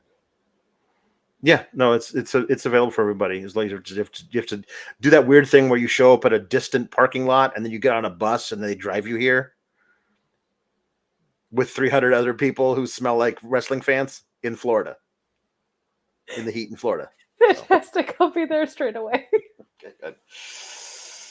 A bouncy castle? Is Javon Evans going to be there? No, Team Bouncy Beef is going to be there. The castle. The castle is made out of meat. That's a meat castle. It's a meat castle. A bouncy meat castle. It's about bouncy meat castle. Best show ever. Next Tuesday will be one you don't want to miss, guys. Because I know, however they do this next week with Brooks Jensen, it's going to be awful, and I'm going to have a lot of things to say about it. So, somebody in the thing was like, "Well, I don't understand who is he going to be feuding with out of this? Commentary, security, HBK? No, the answer is whoever interrupts his segment with Ava next week. I don't know who that is, but someone's definitely interrupting his segment next week. I mean, honestly, the real answer should be Briggs, but they already had a match against each other. And I don't know if like a feud makes a lot of sense, but like it should be like Briggs coming like, dude, I don't know what's your problem is. Like, come back to us. You're being crazy. What's like, going on? I'm not crazy. You're crazy. The reason I am crazy is because you abandoned me. Something like that. I don't know. I think Lexus King should go out and go, Papa, and then just go away. Oh, that'd be good. While listening to hair metal. That would be good. Jasmine Nix defeated Carmen Petrovich via a Pele kick because JC Jane was out there doing stuff. That's all you need to know about this. I did not appreciate that she had eyes in the back of her head to see JC Jane. Because it was like clever that she saw she was there. But then she was not at all clever with the fact that she turned around and said Pele kick. Jasmine Nix with several consonants looks pretty good in this. She's going to get better. And that's nice. But yeah, so the other thing that comes out of this is that Carmen Petrovich goes to Ava's office and is like, I don't care what you got to do. I don't care if I got to face them 2-on-1. I need to get revenge on JC Jane and Jasmine Nix after tonight. It's like, well, it's interesting you say that because I was just texting with your friend, and they've agreed to come and help you and back you up. And Petrovich like, Natty's here. It's like, well, she technically, I guess, is under contract still, but and no, it's Ariana Venti who comes in and is like, since we're both from Toronto, she says it the wrong way. I didn't say it the wrong way. She says it the wrong way. I obviously would say it like Toronto. Yeah. Toronto. But she said, since we're both from Toronto, now we're going to be on the pre-show for Heatwave. We're going to have our tag team match versus JC Jane and Jasmine Nix. So her physical movements crack me up. Like the way she came into frame on this was so good. And her posture, she's aces at the character part, man. Oh, she really is. She really is. Again, let Piper Niven do amazing single stuff. Chelsea Green and that's it, man. Chelsea Green and Ariana Venti. Chelsea is the worker of the two of them. But they man, if you actually had a real honest to God women's tag division, they would be absolute magic within it. So much fun. Yeah. So much fun. Yeah. Mm-hmm. Axiom and Nathan are going to break up after they lose the tag team titles because Ridge Holland cheats to help Chase U win them. That's a thing we're doing we're just doing it because Nathan Frazier has to focus on his spot in the speed tournament so he can possibly win a belt he's not allowed to carry on television. I genuinely laughed out loud that the first speed character reference that we got was on NXT. That is what's going to happen. I will be so happy for Duke Hudson and so sad for what it's involved in. Yeah. But he will not focus on this thing until after he has his already taped match with Xavier Woods. Yes. I wish they would I have to focus on this match I taped last week. Well, they can't do that. I know, but it's so what I think it's absolutely ridiculous of them to drop an episode of Speed at noon Eastern on a Thursday or whenever it is and be like, this is happening live. No, it's not. It's just not happening live. So you should not have to have your characters on TV try and make up a story about how they got to focus on their match that they taped last week. Could you imagine having a 9 a.m. call time for a 3-minute Speed match? It's a good thing that not in the women's division. They have all that time in the makeup chair. They're gonna be there they'd be there. It's 7 a.m. Yep. All right. So we got our Fatal 4-Way vignettes, which are all fine. You know what I mean? It's whatever. The vignettes are good. They don't tell me anything about the characters I don't already know. So they're well done, but they're just kind of superfluous. It's very go homey, as you like to put it. It is. It's the go homiest. A couple things of note. If you're doing a 4-person contract signing, it cannot look like a panel on CNN. Well, now the vignettes are different than the signing. The vignettes are one thing. They were well done, spaced out nicely, whatever. Good. Now, the contract signing, we got a triple jobber entrance for a contract signing, which you don't normally get with these. Usually they treat everybody who's in the match with equal weight, but not this time. Particularly a world title match. They were playing Trick Williams' entrance music, and then they showed a shot of the ring, and all three other guys sitting at 2 different tables waiting for it to start. And it did look like a Comic-Con panel with a big, it looked like a Comic-Con panel with a big wrestling belt in the middle of it. Yeah. And then this segment is just at one point it looked like Ethan Page was going to kiss Trick Williams, which would have turned the spice factor on this episode on this thing all the way up to a 2 out of 0, which is what it was before. They never kiss. They never kiss. They should kiss. Ugh. Just kiss. You're right there. Tony Storm and Mina, they did it. It was awesome. Give something to us. Yeah, give some. Come on. They did it, and it was twice. Ethan Page leaned into him twice, super face to face. Just smooch him. He's right there. He's an attractive fella. Yeah. Give him a kiss. This was very long for how much was. It was a go home segment. It was very long, and not a lot was said. Right. The only thing that I have a nitpick with. It's not even a nitpick. It just feels like a missed opportunity. Ethan Page was great doing the thing that he always does, which is connecting the dots.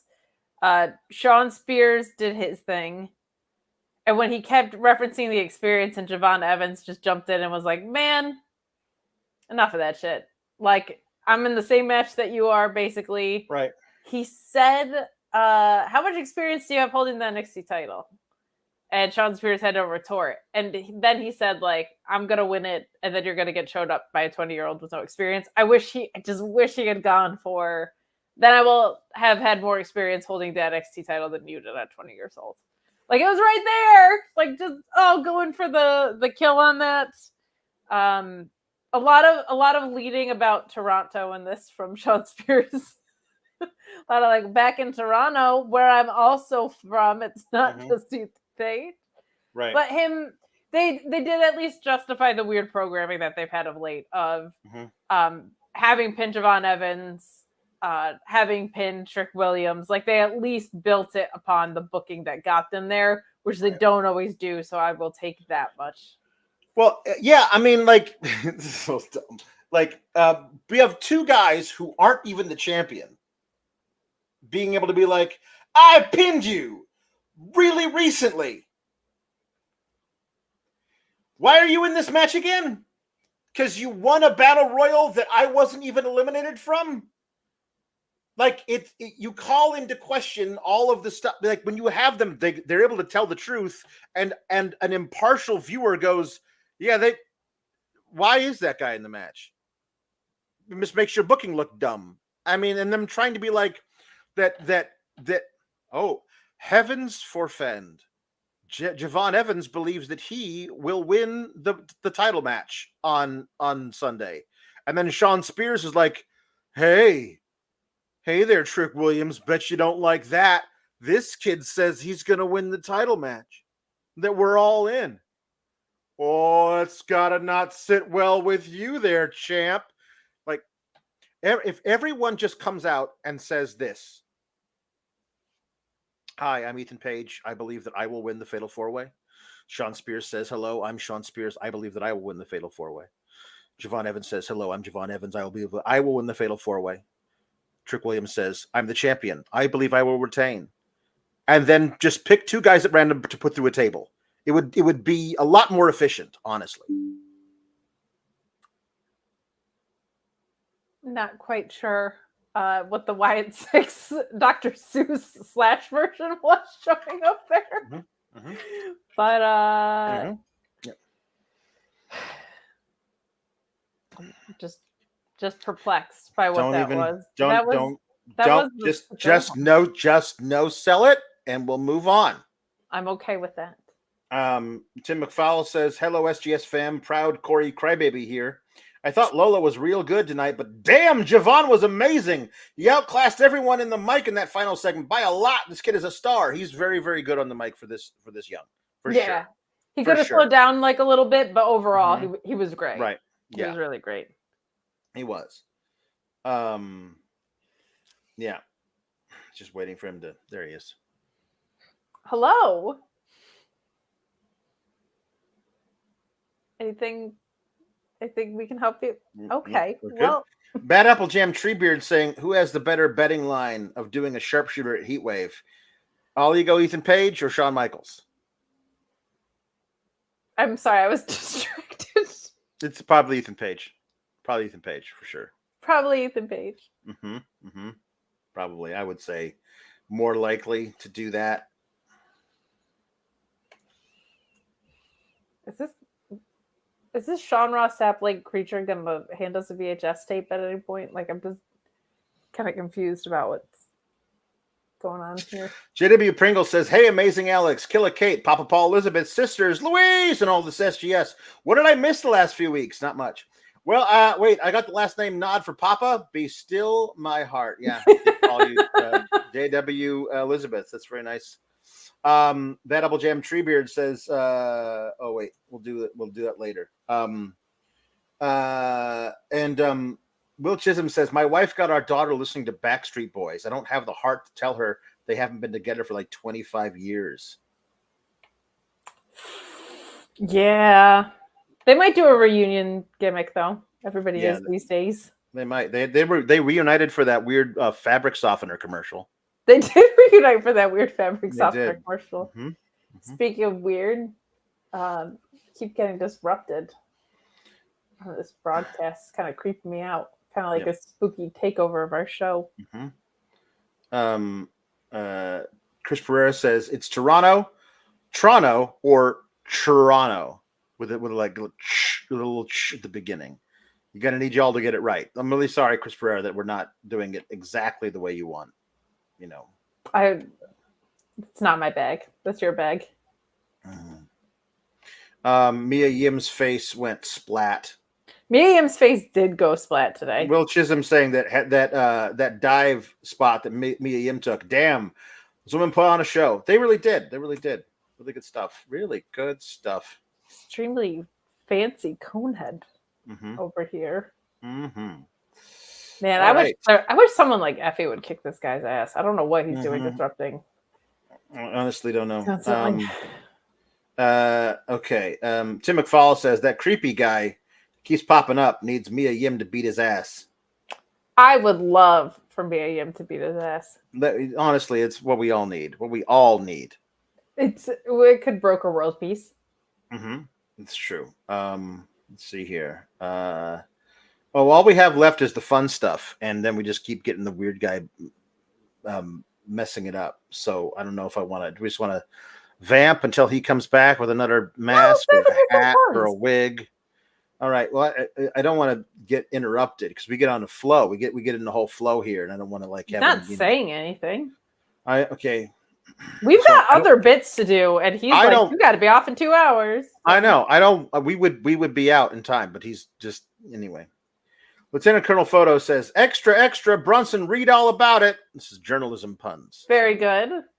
Mm-hmm. Chris Pereira says the Meta Fourth Estate. I don't know what's going on our extremely serious and normal review show. Kim Gray says, "Spider Bandit is weird." It's a news day. Yes, it is. That's very good. Chris Pereira says, editorial Kingston. Editorial Kingston is great, partner. I miss that dude. Man, I miss that dude. Chris Pereira says freedom of the military press. Very good. Very good. Chris Pereira says Bulletin Club. Just Ricardo says periodical Saturn.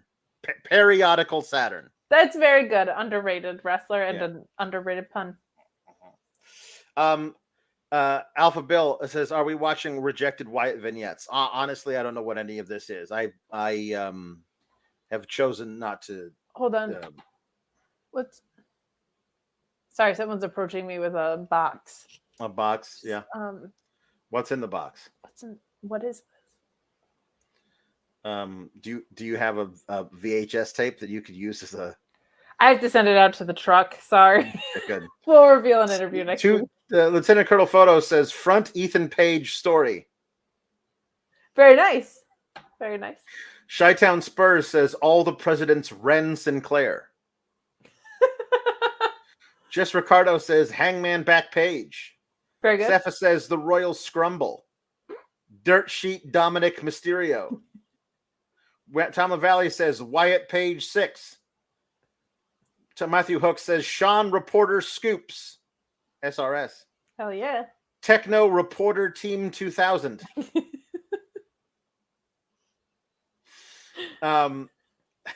Chris Perez says libel lock. Not the bell lock, but the libel lock. Libel lock is very good. Lovefro says the nation of publication. That's very good.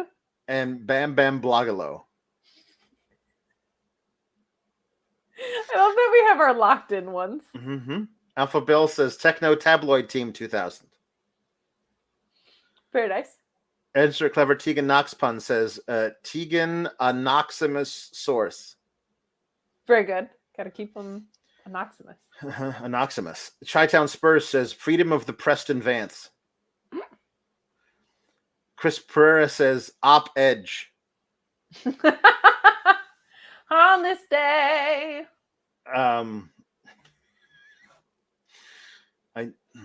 Insert Clever Tegan Knox Pun says Tagonzo Journalism Knox. Tom LaValle says Editor Guerrero.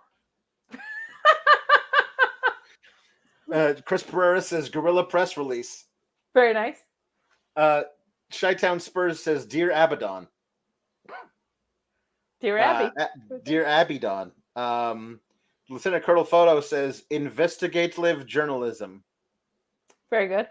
Someone does need to find out why she's obsessed with Dominic. We need some investigative journalism. It's true.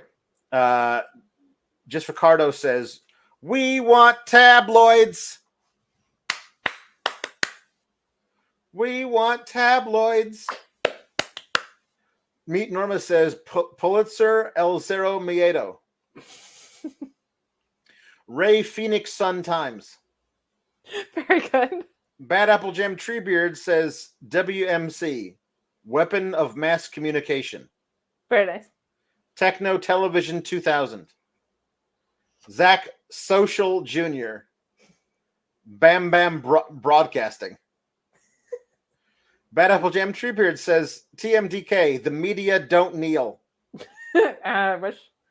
Chi-Town Spurs says Print Nana.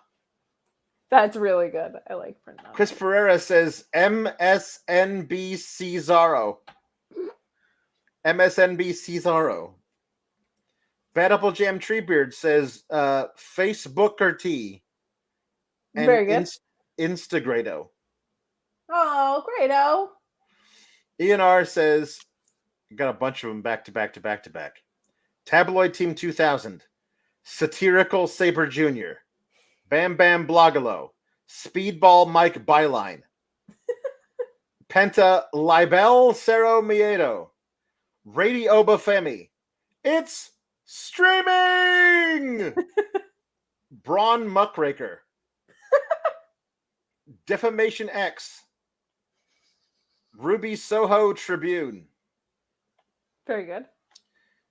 Meet Normus says Braun Breaking News, Ring Post Gazette, Magazine Dupree, Typewriter Thunder Driver, Retraction Andretti. Very nice.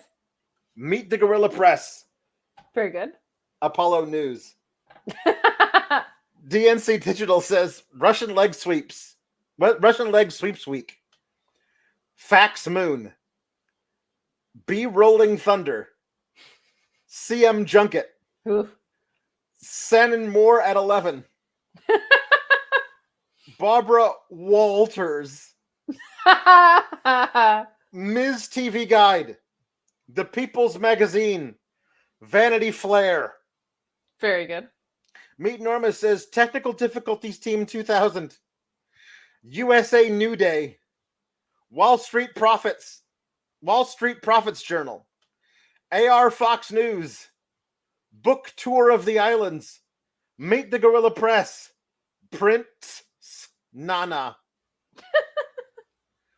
Bad Apple Jam Treebeard says, say his name and he appears. Joe Headliner. He is Joe Headliner these days. And a blast from the past, an old newsman from the 80s and 90s, from Alpha Bill, Braun Brokaw. We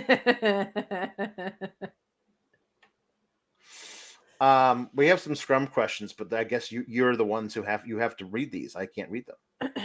We do have a question sent in via Luis from Fightful, who wants to know why you hate Darby Allin. Thanks so much. I would just refer you back to the many statements I've made on the subject and say no comment. Oh my God, you're already better at this than pretty much everybody else. You could just say no comment. JW Pringle from the Elizabeth family says, who is that masked man and how many pots has he smoking? I'm assuming you're referring to the man who was here earlier. I cannot speak to that, to the nature of his visits or what he's done, mainly because he is, in fact, my employer, and I would like to remain employed at this particular website. I think that's a good call. Another question from JW Pringle to the Elizabeth family. Reese's Cups or Snickers? Reese's Cups. Yeah.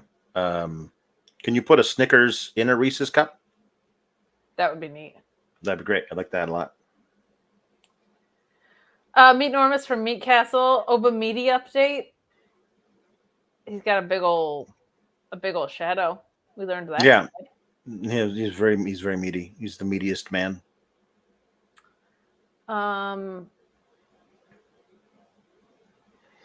Let's see what else we got here. T-Electric Mayhem from the Henson Gazette. This is for Papa Pulowski. What inning, chapter, period, quarter are we in? Just like as a society, I guess. Back in my day, you went to the ball game and you could get your Cracker Jack for a nickel, and you'd walk in and you'd sit there and everybody wore a suit and you'd sit and you'd watch and you'd wave a pennant. They were all day games because they didn't have lights on at the time. So you couldn't watch a game at night. You had to go during the day, which was hard if you worked a job, or had to go to school. But me and the boys, we'd cut class and we'd go down to the old ball field. I forget what city I grew up in. Anyway, so we would watch we'd watch old Spindly Legs Kowalski, who played shortstop, and then he had those long spindly legs, but very short torso. It was mostly just head, neck, legs. There was not much between, but he had arms of course, nature of playing shortstop, you'd require it. So, I mean, to answer your question, I don't know, bottom of the fifth. I wish Jeremy had to transcribe that.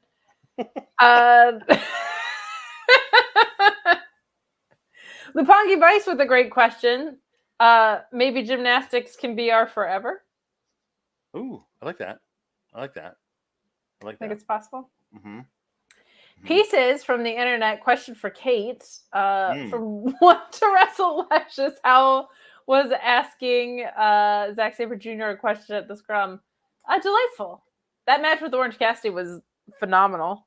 I got a huge scoop that ZSJ and Danielson 3 is going to be at the North Pole, and he called Danielson a pervert, so that got Jeremy a headline, I'm sure. So that's good. So it was awesome. He's great. Heard only good things about interactions with him. But yeah, it was awesome to get to ask my favorite wrestler of the past year and a half or so a question for sure.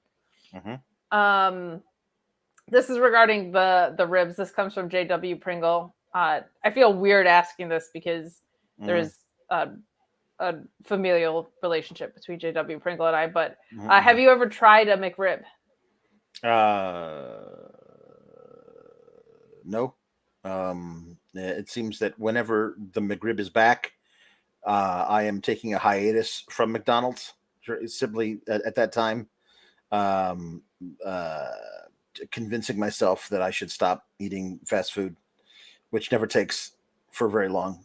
But usually when I'm doing that, that's when the McRib is there. And also ribs are not my favorite, especially when they're not actually attached to any kind of rib, and they're just a gelatinous ooze in a meat shape.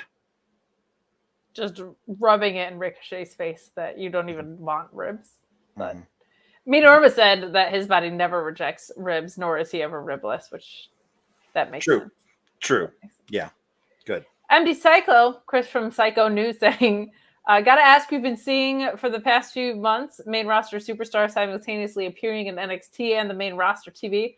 Gotta ask, what are you going to do to abolish the filibuster of the main roster talent not picking a lane? I'm glad you asked this question. It is the centerpiece of my campaign. It's for far too long. There's been a silent, insidious force within our society, telling everyone that they can just appear on any show willy-nilly without regard for character or motivation or storyline. And frankly, I think it's time to put an end to that. So if I am elected, I fully intend to throw my entire support around making the damn brand split stick. I'm sorry to use that kind of language, but that is just how keyed up I am about this particular issue. Thank you. One last one from Kate at Fightful here. Have you gymnastics? Gymnastics. Okay. Okay, that's going to be a wrap on the scrum portion for today, but we do encourage you to stick around. We do have jukeboxes that we are going to try and fly through right now. Yeah. Bad Apple Jam Treebeard says Walter Cronkite. Very good. Very good. Alpha Bill asking the real questions. Is Tony D a ripoff of Rest Delicious Tony the Top? I would think for sure. I don't want to get into what other promotions are doing. I'm trying to stay focused on what we have going here on Sour Graps. Right. Before we get into jukeboxes, I wanted to show this off. This is the new logo. It will be the logo forever. This is from Lieutenant Colonel Photo, who made this. This is the new logo now.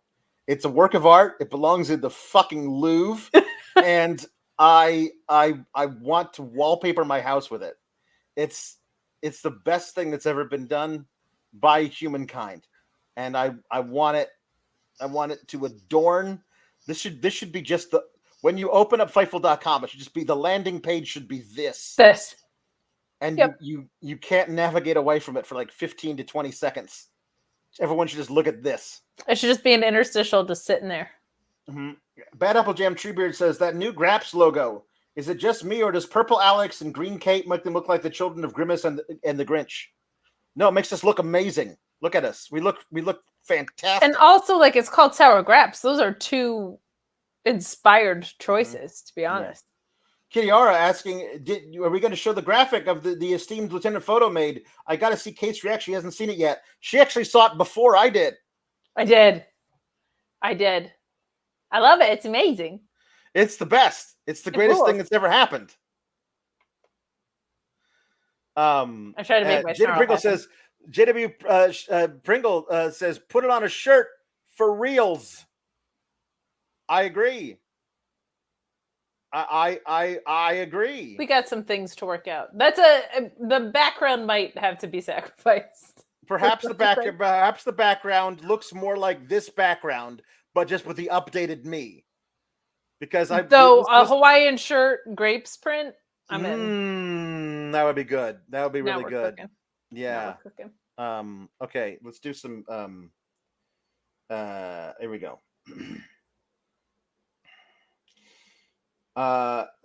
Linder sings My Kink is Karma by Chapel Rowan. Is that Chapel Rowan? I'm not really sure. Again, not Chapel sure. Rowan.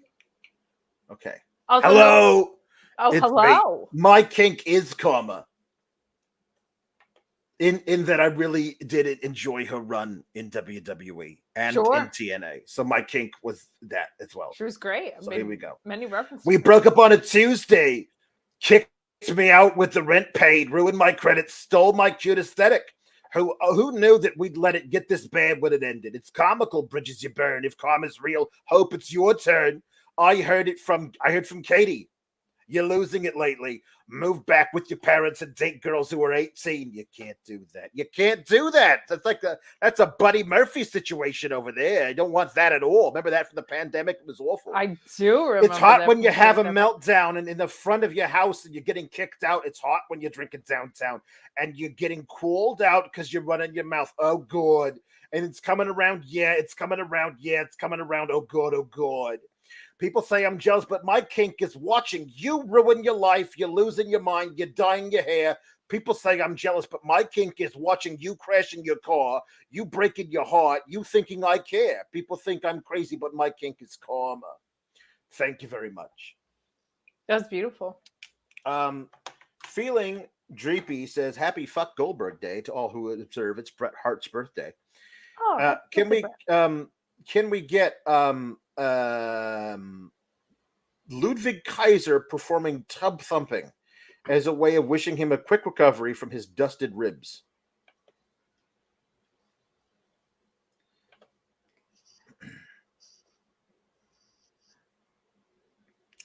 I get knocked down, but I get up again. You're never going to keep me down. And it repeats several times. I drink a whiskey drink. I drink a vodka drink. I drink a lager drink. I drink a cider drink. I sing the songs that remind me of the good times. Sing the songs that remind me of the better times. Oh, Danny boy. Oh, Danny boy. Thank you. Okay.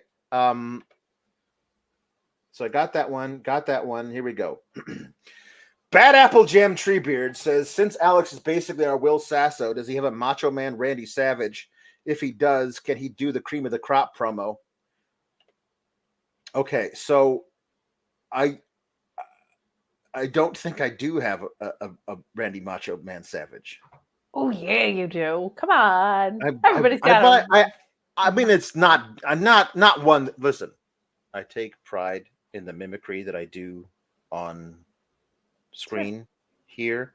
and I would rather work on it and do it at a different time. But there is somebody else that I do that is from the same era of that time period in WWF. So maybe I'm not sure if he still listens to the show and he could break in via satellite or. I can only hope. I'm talking about all the way to the top. Yeah, McMahon. Okerlund. Who was I talking to at this time? I'm not really sure. Unjustifiably in a position that I'd rather not be in, McMahon. Monsoon, the cream will rise to the top. Oh, yeah. Macho Madness got a lot more to offer than President Jack Tunney thinks I got. Yeah. And let me tell you something right now. Cards stacked against the Macho Man Randy Savage in WrestleMania 3. Let me say it. Yeah, let me say it out loud. Let me point to the president of the World Wrestling Federation. The Macho Man Randy Savage is not happy with your design. Yeah, I am the cream of the World Wrestling Federation, and there's no doubt about it. Yeah, you Mean Gene Okerlund, also you McMahon, also you Monsoon. You know that I'm the cream of the crop. Monsoon. Feels kind of weird to hear somebody other than Randy Savage say, "Oh yeah," to be honest. Oh, yep. Hold on. Oh, yep is definitely what Jessica Bate Ventura says. 100%. Yeah, that's true. He does say that. Okay, here we go. We only have 2 left, and neither of them are Ranky Rainbow, and I'm sorry about that. Oh, but it isn't. No. It's no longer Pride Month, so Sure. Here we go. Hello, it's me. Ian R says Dusty sings the theme from Full House. Here we go. Here we go. Whatever happened to predictability? The milkman, the paper boy, the evening TV daddy. How did I get delivered here? Somebody tell me, please. This old world confusing me. Clouds as mean as you've ever seen. Ain't a bird who knows your tune. Then a little voice inside you whispers, kid, don't tell your dreams so soon, baby. Everywhere you look, everywhere you go, there's a heart. There's a heart. A hand to hold on to, baby. Everywhere you look, everywhere you go, there's a faith. Or somebody who needs you. Everywhere you look. When you're lost out there and you're all alone, baby. Light is waiting to carry you home, sugar. Yeah, that's right. Everywhere you look, shuba doo-bop in the ba-dow. That was beautiful. Do you do that at karaoke, Dusty? I was a big fan of the TGIF back in the day. Sure, so we all were. I memorized all the songs. Finally, Meet Norma says, Dusty Rhodes sings Judas because I'm a sicko. You would have to be to make me sing this terrible song by this fella. You are beautiful on the inside. You are innocence personified. And I will drag you down, sell you out, baby, run away. I'm cold like December snow. I've carved out this soul made of stone. I will drag you down, sell you out.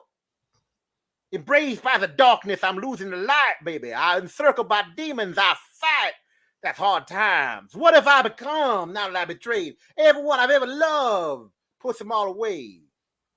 I've been a slave to the Judas in my mind. Is there something left of me to save in the wreckage of my life? My life. I become him. I become Judas in. Judas in my mind, daddy. I become him.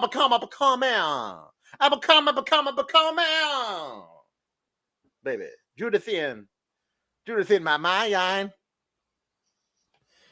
That was beautiful. Thank you. You're welcome. Chat loves it. All right. Well, no, listen. If there apparently there's a Braun Strowman super chat. We'll do that first next week. Because we're already over time, Daddy. That we are over hard times, and we are ready to go. We got to get out of here. So I'm gonna say, Do I say toodles or do you say toodles? I say toodles, but I'll also just say that concludes our scrum for the evening. We thank everybody for participating, including the ghost of Dusty Rhodes and our karaoke hour. That's right. So. Keep cool, gabagools. Toodles. Bye-bye, Daddy.